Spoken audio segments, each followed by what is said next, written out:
Hello world, hello internet, hello viewers. This is Daniel, Jeff and Richard. We're about to wrap up the DLD 2015 and we want to share some personal highlights that we picked up here for you guys. So starting with Jeff. Jeff, what was like a new insight to you coming here to Munich? What did you learn? Well, the beauty of DLD is always the hallway. It's meeting you and seeing people. So that's what it's really about. Board is amazing because they know everyone, and you come here and you see everyone. I think the program this year was good. My friend Bill Gross gave a great talk yesterday in startups and what works in startups, and he found that timing is the primary factor in success. I just got to hear the new EU Commissioner of Digital, et cetera, Oettinger, talk and trying to decide whether we believe him about net neutrality and fighting with America. So it's been an interesting DLD. A lot of regulation in Europe going on, right? Yeah, as Ulrich, the editor of Focus, said to him, there's a clash of civilizations going on the internet. I think it was very well said, where the Americans want more liberality and the Europeans allegedly want more regulation.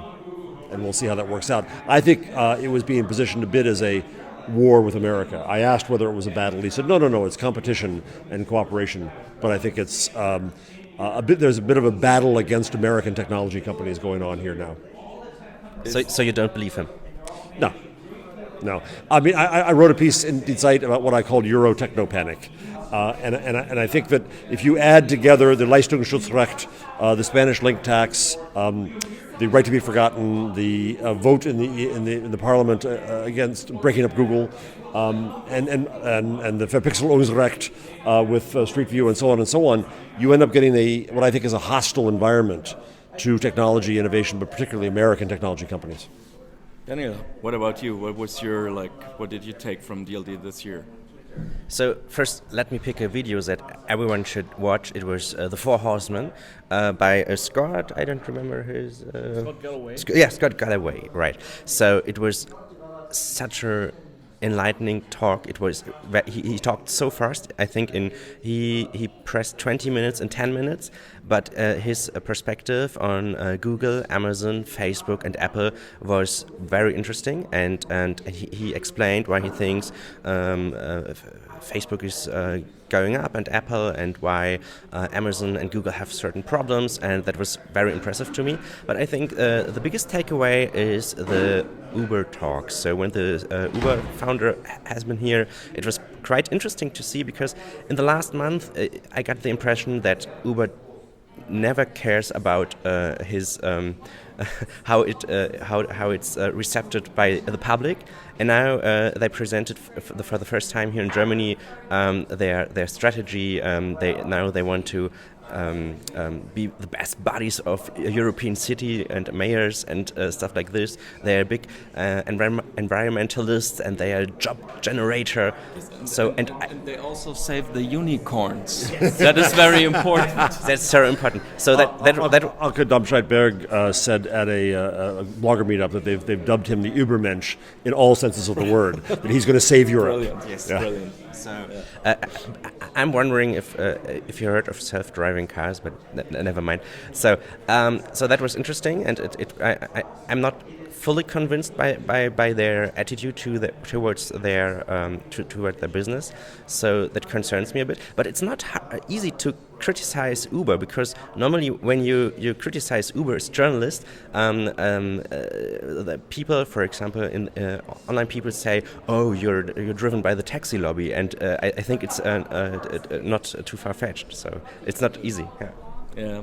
So, Daniel, what was your take from DLD this year? This was the first time you've been here. So what was your general impression to start with? Yeah, so it's my first time here, so I'm very impressed. So a lot of nice people here, nice guys like Jeff and you, and it's very exclusive. It's a small group, so it makes fun to talk all of these people. And I traveled last year to the South by Southwest, and it's very huge, but here it's more familiar. So it's right. and so it's possible to talk to CEOs or whatever after his presentation. It makes more fun, and I get more information. You asked me yesterday to come and see a presentation of one guy in a green T-shirt, as I remember. I missed the whole thing, but tell me, what did I miss? Yeah, it's very interesting. So I don't know if I spell his name right. It's Max Levchin, right? He's one of the founder of PayPal in the past, and he sells Slide to Google, and he's a stakeholder by Stripe. It's a company in the US in the back end to pay with your credit cards and so on. And now he has a new company. It starts in 2013. Affirm is his name. And he has a very, very special view. He say 71% of the young people, the millennials, go to a dentist but don't trust her bank. So he say it's very important to get these people back and have trust to banks. And 63% of these guys has no credit card, and I think it's very important. So I'm working in the finance business too, and I manage a stock equity fund, and I think he has a good point. These clients never buy some stocks or something else, and especially in Germany. So it's important to get these guys back to trust banks and trust fund managers and whatever. So and he is a good model. He has an app. You can pay with this app, and when some credit cards are lost, you get an email. So hey, wait a minute, the credit card is lost, and if your number is in this pool, so you get information about this. So I think it's very important. So it's all about building trust, and it's all about getting your life in a way all together in a safe environment, so that you can have a digital avatar of yourself, and you decide who gets access to it and who doesn't. Right. Okay. So, and I think the challenges for the financial sector that are coming up, it's so interesting. For example, Jane from Yannick's, she had an interesting thought that millennials actually don't understand why their bank is calling them, hey, you're in another country, are you really using this credit card right now, just to make sure? They don't understand that call because 5 minutes earlier they used their bank app, and they think, hey, why don't I see the bank that they are using my location right now? So that's pretty interesting that the thinking of the financial sector is not up to date with the millennials. Jeff, is that something that you also observed, that the banks might be like the new publishers and they're in the deep trouble now, waking up? Exactly. I was just thinking that we have the bigger problem with banks not being trusted because they've messed up in the financial crisis, and then at an individual level, what Max said was that you get all this horrible verbiage, and there's no trust there, and the fact that young people don't have credit cards means, he said, how do they buy a mattress? Or they pull the money out of a mattress to buy a mattress. Instead, that they need to be able to have a simple relationship of trust. And so a simple loan. So for example, he says student loans. Student loans are set up so that if you take 6 months of study, it's after you're done studying, you start paying it off. The other interesting thing about this is the way he's using big data, because it's really, banking is a risk business. And so what he's doing is using big data to try to come up with the profiles to reduce his risk immensely. And he said his goal is to reduce the cost of money and the cost of a loan. So yes, he can disrupt banking, just as PayPal is disruptive, Bitcoin in its turn is disruptive. So I think, will this be disruptive? And I was reminded yesterday as I watched Max, I think he's a bit like Eb Williams. What Eb Williams did, starting as a co-founder of Blogger, co-founder of Twitter, he's changed the world twice. Now he's doing Medium, and he's changing the idea of publishing. Levchin, co-founder of PayPal, now founder of this company, and I think he's changing finance. So he's a really interesting entrepreneur to watch. So there was a topic on this DLD that popped up at several discussions. It's about the jobs in the future. So that there will be many job losses due to automation. Let me jump in on that, because I saw that session of Andrew Keene, who is like, the internet is not the answer. It was highly entertaining. Andrew is an entertainer. Yes. I urge everyone to watch it just for seeing like Mike Butcher of TechCrunch being completely speechless. At one point, he just gave up It was highly entertaining. But what are we gonna do, like, with all the people who are about to lose their jobs? What are we gonna go through in the next 10, 20, 30 years? So those questions have been raised but not been answered yet. Yeah, I think this is really important to pay attention to. And Mark Andreessen on Twitter has a lot of discussions about this, what happened to jobs. And there's a belief that if it's like the Industrial Revolution, then from agriculture to industry, they'll find new jobs. But I think it's different this time. I think that technology leads to efficiency rather than growth. And it's not just that a robot's going to replace you or a computer's going to replace you. It's if you look in the United States at Amazon, the efficiency that's created by data and online ordering and fulfillment and all kinds of efficiencies mean that I work in Times Square, in the center of the universe, by the way. I have to walk 20 minutes to get to a bookstore now. It's just phenomenal what's happening to retail in the U.S. Publishing, huge job loss, huge opportunity. New people, new entrepreneurs can start up, but a lot of whole job descriptions are gone. And they're not going to be easily replaced. I don't think it's necessarily a bad thing. I wrote about this a couple of years ago online, and someone put the challenge out: why is this different from before? Why is this different from the agrarian? And someone came in the comments and answered and said, well, when we went from an agrarian society where we spent all day just growing our own food to an industrial society and we gained free time, what do? It built an industry called entertainment in Hollywood. Well, this time what's happening?